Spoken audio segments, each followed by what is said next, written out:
விஞ்ஞானத்தையும் மிஞ்சிய மெஞ்ஞானம். இன்று நாம் அறிவியல் தொழில்நுட்பம் நிறைந்த உலகில் வாழ்ந்து வருகிறோம். விஞ்ஞானம் எண்ணிலடங்கா வியக்கத்தக்க சாதனைகளை மலையென குவித்து வருகிறது. விஞ்ஞானத்தால் சாதிக்க முடியாதது எதுவுமே இல்லை என்று அனைவரும் பெருமிதம் கொள்கிறார்கள். அதிநவீன விஞ்ஞான கண்டுபிடிப்புகள் அனைவரையும் ஆச்சரியத்தில் ஆழ்த்துகின்றன.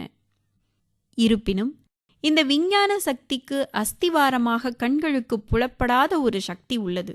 அதுதான் மௌன சக்தி.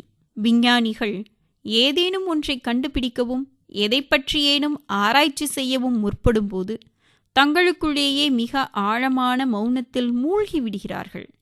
கதை மற்றும் கவிதை எழுதுவது, பாடல் இயற்றுவது, ஓவியம் வரைவது போன்ற கலைகளில் ஈடுபாடு கொண்டவர்களும் ஆழ்ந்த மௌனத்தையே விரும்புகிறார்கள்.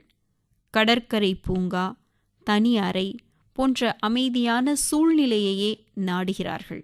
மாணவர்கள் கருத்தூன்றி படிப்பதற்கும் மௌன சக்தி உதவுகிறது. நாம் இறைவனோடு தனிமையில் மனம் விட்டு மௌனமாகத்தான் உரையாடுகிறோம், அமைதியாகத்தான் தியானம் செய்கிறோம்.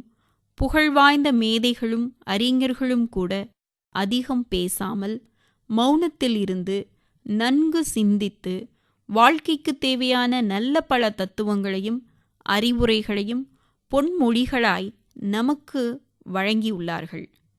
மௌன சக்தி பற்றி அறிந்து கொள்வதற்கு முதலில் நம்மை பற்றி நாம் தெரிந்து கொள்ள வேண்டும்.